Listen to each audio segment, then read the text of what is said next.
And we're live. All right. Welcome, everybody. We'll call the meeting to order. The Zoning Board of Appeals meeting of May 28th, 2020. I will start first with a introduction of our board members. I'll go in order just to make it a little easier. Matt Ostagai. Yep. Good evening, Matt Ostagai. Tom Hickey. Good evening. John Conway. Hello, good evening. Thank you. Bob Seward. Hello, everyone. And Scott Stravell via phone. Yes. Hello, everyone. And as mentioned earlier, we're down one board member. So it is a full quorum of 6 members. I am Jeff Pangburn, the chairman. I will start with the ground rules that we have for the virtual meeting policy of the town of East Greenbush. This meeting is being conducted remotely pursuant to Executive Order 202.1 and related federal, state, and local guidance relating to the COVID-19 virus. Members, staff, and applicants are participating in a virtual meeting via Zoom. This virtual meeting is being broadcast live on the town's YouTube channel, is being recorded, and will be later transcribed in accordance with Executive Order 202.1. For those participating tonight, please note there may be a 30-second delay between this meeting and the YouTube broadcast. Board members, staff, and other participants are requested to mute themselves when not speaking to reduce potential interference. Applicants will be placed on mute until their item is up for consideration. Applicants are free to remain in the meeting on mute after their item is complete, or they may leave. Dahlia Swarowitz of the Planning and Zoning Department is the Zoom meeting host who will admit participants, mute, unmute participants, monitor the chat box, and working with me, generally manage the meeting. Text placed in the chat box will be read aloud or otherwise addressed by Dahlia or myself during the course of the meeting. During the course of the meeting, in order to keep the broadcast and discussion clear, I will call on members to offer comments during discussion of agenda items. Members may also request to speak via the chat box. Finally, members can unmute themselves to offer comment if urgent and as needed, but are encouraged to wait until they are called upon. To review why we're here tonight, actually, before I get to there, I will also introduce our zoning board attorney, Bill Hesney, our zoning board secretary, Allison Lovely, and our court stenographer, Donna Moran. We also have our director of planning and zoning, Adam Yagelski, present tonight. To review why we're here tonight, an applicant for a variance is being afforded a public hearing to appeal the decision of the code enforcement officer. The legal criteria used by the board in determining the disposition of the appeal as defined by state law is documented in the comprehensive zoning law and was provided to the applicant at the time of their application. Based on this guidance, the applicant is expected to present his or her case to the Zoning Board of Appeals, and then the public will be afforded an opportunity to comment on the application. We request all comments and questions be addressed to the board and not directly to the applicant. The board will then review the materials submitted as well as the testimony presented at this hearing by both the applicant and the public, if any, and will either determine the disposition of the appeal by majority vote tonight or table the public hearing to a future date. As per town code, any member of the public wishing to speak today is not required to disclose his or her name, address, or any other contact related information. With that, we will open the only public hearing on the agenda tonight, which is appeal number 2020-02, JMA Properties, LLC, 4 Middle Mannix Road.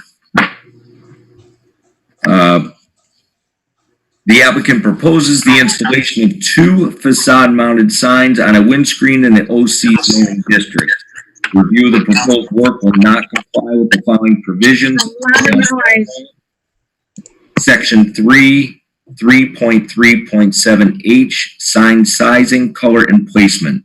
Signs which are mounted on the vertical, horizontal, or sloped surfaces of the building roof or extend beyond the roof line or sides of the building are not permitted. Therefore, the proposed action requires 2 area variances for the property located at 4 Middle Mannix Road, East Greenbush, New York, tax map number 155-4-3.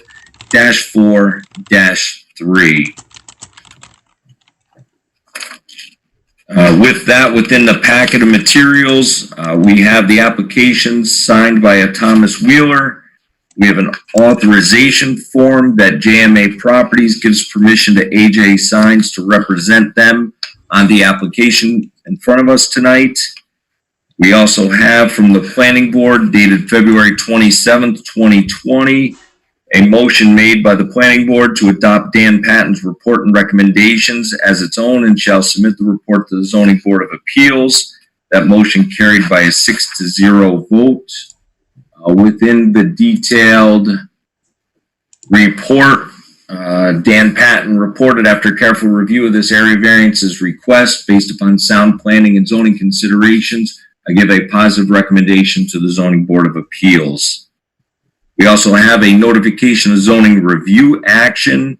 After having carefully reviewed the information submitted as part of the subject referral, the Rensselaer County Bureau of Economic Development and Planning has determined that the proposal does not have a major impact on county plans and that local consideration shall prevail.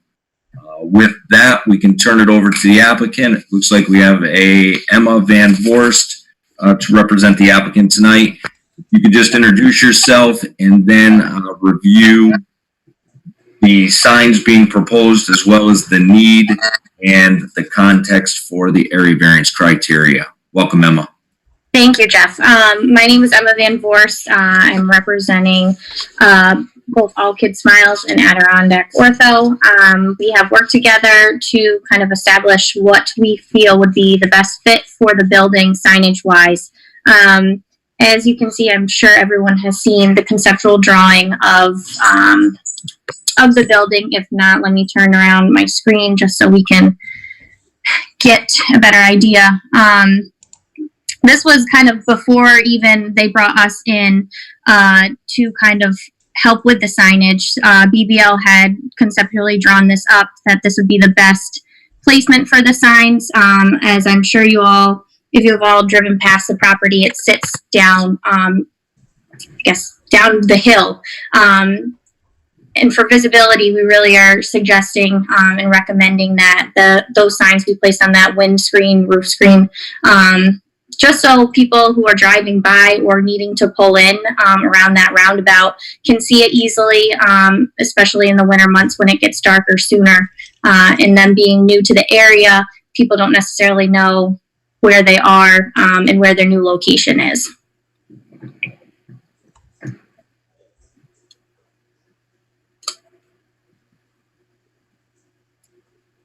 So Emma, can you see below the screen line that you're asking to place the signs on from the roadway? Are you, here, let me bring up that drawing again. Are you referring to this area right here? Yes. You really can't when you're driving by. It's just hard visibility wise. And there's just not that much room. I think the conceptual does a little bit of injustice, just showing the distance between where the canopy ends and where the end of the building ends.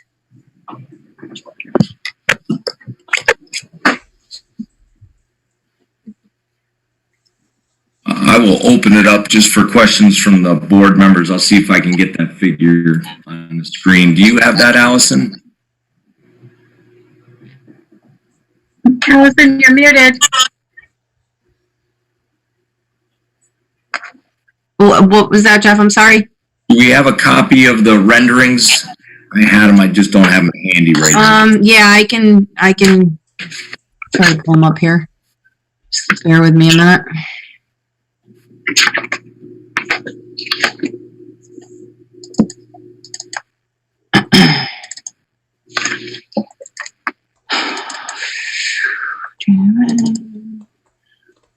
Side renderings. So where are they?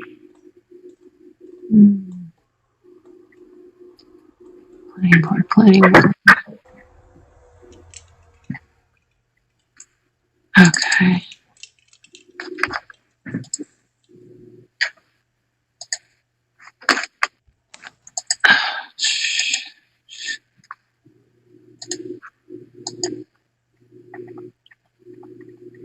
Okay, this is page 1 of 4, so just let me know when you guys want me to scan down to the rest of the pages.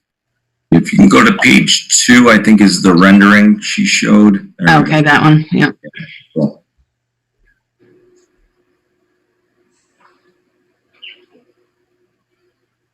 Emma, do you know how large the old sign panel was from when it was the sports grill?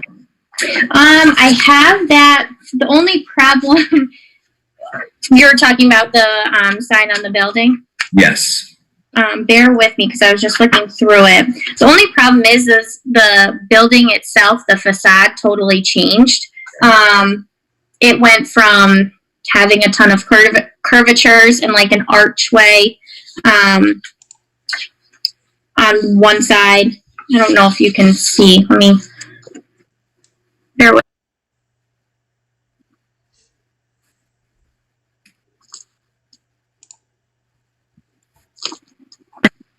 Sorry.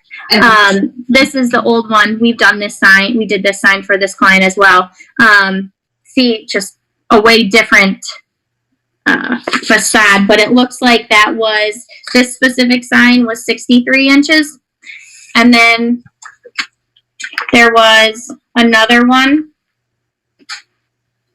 That was over the old front doorway, correct? Yep.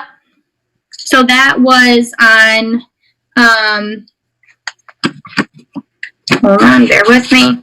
That was on this side of the building. The entranceway was over here. Right. And then this was the sign on the side of the building. And this sign size was 160 inches by 49 and